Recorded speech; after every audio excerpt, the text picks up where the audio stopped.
విఘ్నేశ్వరుని యొక్క చవితి నాడు చదవవలసినటువంటి కథ అంటూ ఏదైనా ఉంటే శమంతకోపాఖ్యానం ఒకటే.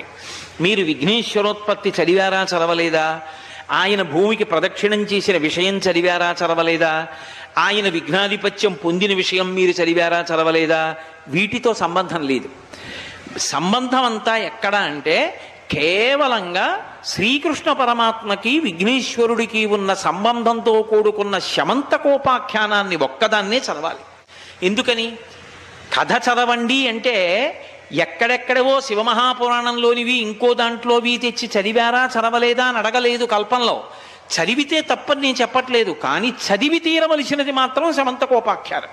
శ్రీకృష్ణుడు ఎందుచేత నీలాప నిందలు పొందవలసి వచ్చింది అంటే ప్రసేనుడితో కలిసి ఆయన వేటకి వెళ్ళాడు. సత్రాజిత్తు సూర్యుడి యొక్క అనుగ్రహంతో శమంతకమణిని సంపాదించాడు. సంపాదించినటువంటి శమంతకమణి రోజు బంగారం ఇస్తుంది. బంగారం ఒకటే కాదు, దానికి ఒక లక్షణం ఉంది. అది ఎక్కడ ఉంటుందో అక్కడ దుర్భిక్ష ఉండదు, అనావృష్టి ఉండదు, అతివృష్టి ఉండదు, ఈతి బాధలు ఉండవు, వ్యాధులు ఉండవు, అగ్ని సంబంధమైన ఉపద్రవాలు ఉండవు, అకాల మరణాలు ఉండవు. కానీ శమంతకమణిని ధరించాలి అంటే అంతఃశౌచము బహిశౌచము రెండు ఉండాలి. మనసు శౌచంతో ఉండాలి, ఏ విధమైనటువంటి అపవిత్ర భావనలు ఉండకూడదు. పైకి శరీరం అపవిత్రమై ఉండకూడదు.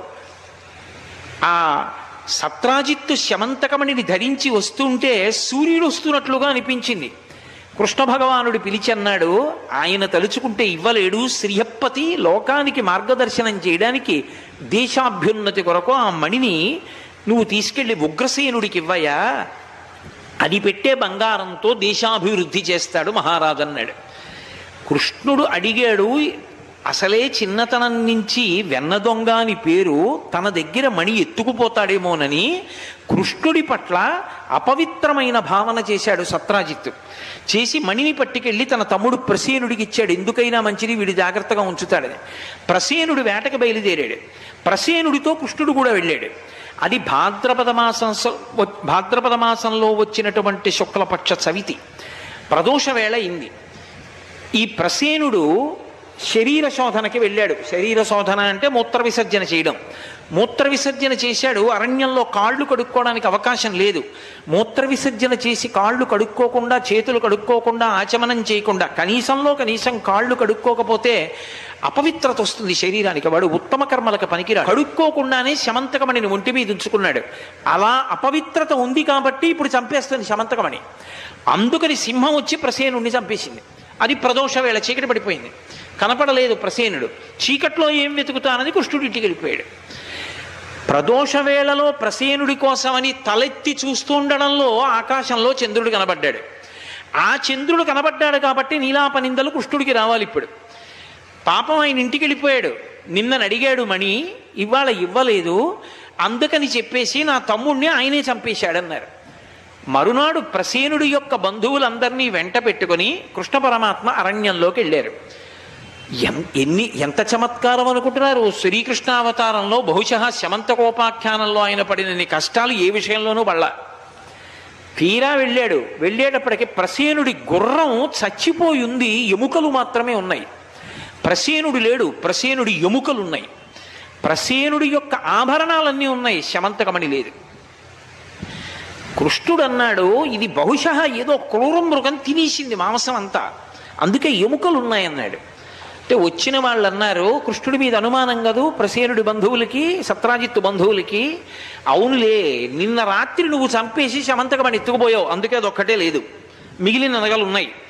నువ్వు చంపి వెళ్ళిపోయావు, రాత్రి సింహం తినేసింది, చంపింది మాత్రం నువ్వే.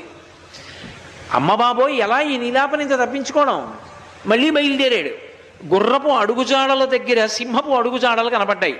ఇదిగో సింహం చంపింది అని సింహం వెంట బయలుదేరాడు. మేం చెప్తున్నది అదే, సింహమే వచ్చి తినేసింది, చంపింది నువ్వు అన్నారు. సింహం అడుగుజాడల వెంట వెడితే భల్లూకం అడుగుజాడలు కనబడ్డాయి. భల్లూకం అడుగుజాడలు పట్టుకుని వెడితే ఓ గుహలోకి వెళ్ళాడు. గుహలోకి వెళ్ళడానికి కటిక చీకటి కాంతేది నీలమణి, ఆయన దేహకాంతి ఆయనకి దీపమైంది. కృష్ణం వందే జగద్గురుం. ఆ గుహలోకి వెళ్ళాడు. ఓ మంచి యవ్వనంలో ఉన్న పిల్ల ఓ పిల్లవాణ్ణి ఆ ఊయలలో పడుకోబెట్టి ఊపుతోంది.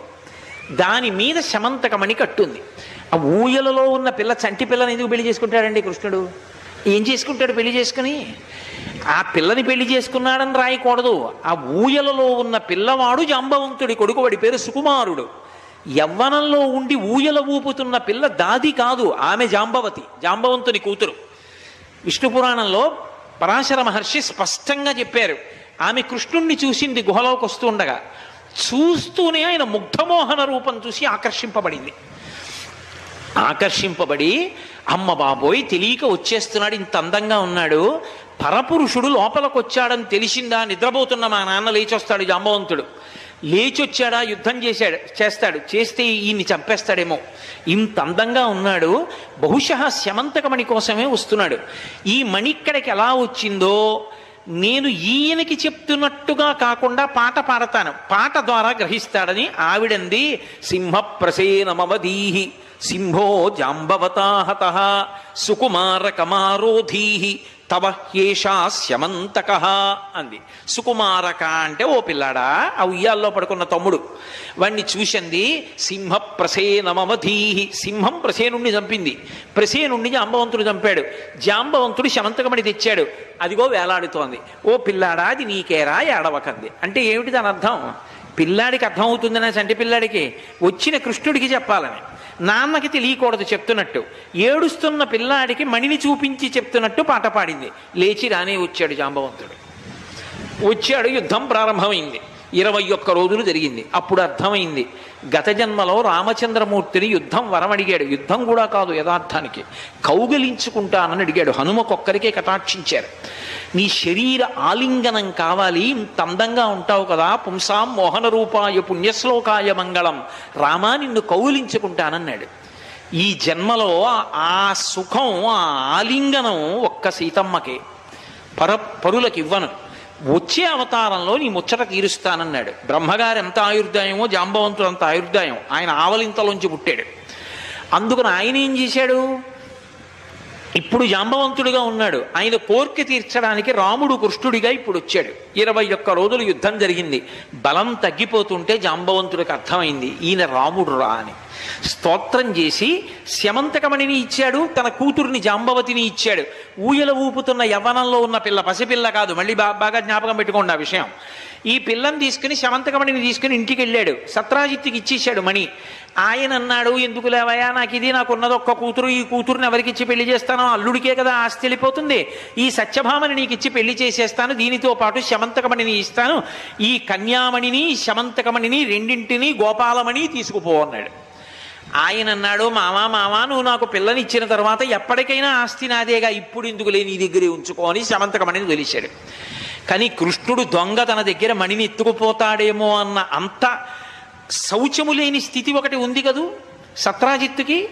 ఈలోగా లక్క ఇంట్లో పాండవులు కుంతీదేవి కాలి చనిపోయారని వార్త వచ్చింది. లేదు, వాళ్ళు క్షేమంగా ఉన్నారని కృష్ణుడికి తెలుసు.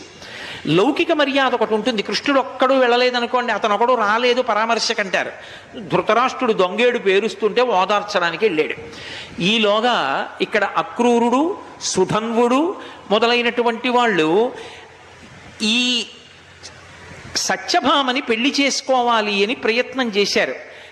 అక్రూరుడు, కృతవర్మ, సుధన్వుడు వీళ్ళు ముగ్గురు అడిగారు సత్రాజిత్తుని పిల్లనిమ్మని. ఆయన అన్నాడు, మీ ముగ్గురులో ఎవరికోళ్ళకి ఇస్తాను, అలా ఆగండి అన్నాడు. అకస్మాత్తుగా కృష్ణుడికి ఇచ్చి పెళ్లి చేసేశాడు. ఆ శమంతకమణిని తెచ్చి ఇచ్చాడు. అయ్యో పాపం నింద వేశానే అని. వీళ్ళ ముగ్గురు కక్ష పెట్టుకున్నారు. కృష్ణుడు ఊళ్ళో లేడు, హస్తినాపురానికి వెళ్ళాడు ధృతరాష్ట్రుడి దగ్గరికి. ఆ సుధన్వుడిని పిలిచి రెచ్చగొట్టారు.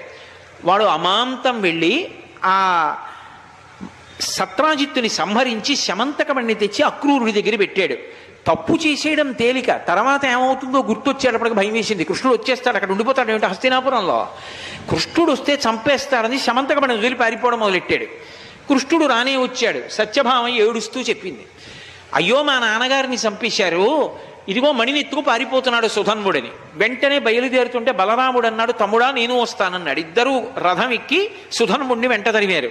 సుధన్వుడు గుర్రం మీద ఎడుతున్నాడు. కొంత దూరం వెళ్ళిన తర్వాత సుధన్వుడి యొక్క గుర్రం బడలిపోయి కింద పడిపోయింది. నడిచి పరిగెత్తుకుంటూ వెడుతున్నాడు. భూమి మీద పరిగెడుతున్న వాణ్ణి రథంలో వెంబడించకూడదన్నయ్యా, అందుకని నేను కూడా దిగి పరిగెత్తి పట్టుకుంటాను, నువ్వు కూర్చో రథంలో అని బలరాముడిని కూర్చోబెట్టి కృష్ణ భగవానుడు ఒక్కడు పరిగెత్తుకుంటూ వెళ్ళి సుధన్వుడిని పట్టుకుని ద్వంద్వయుద్ధం చేసి చంపేసి ఒళ్ళంతా తడివాడు. ఎక్కడ పుస్తకం అని దొరకలేదు.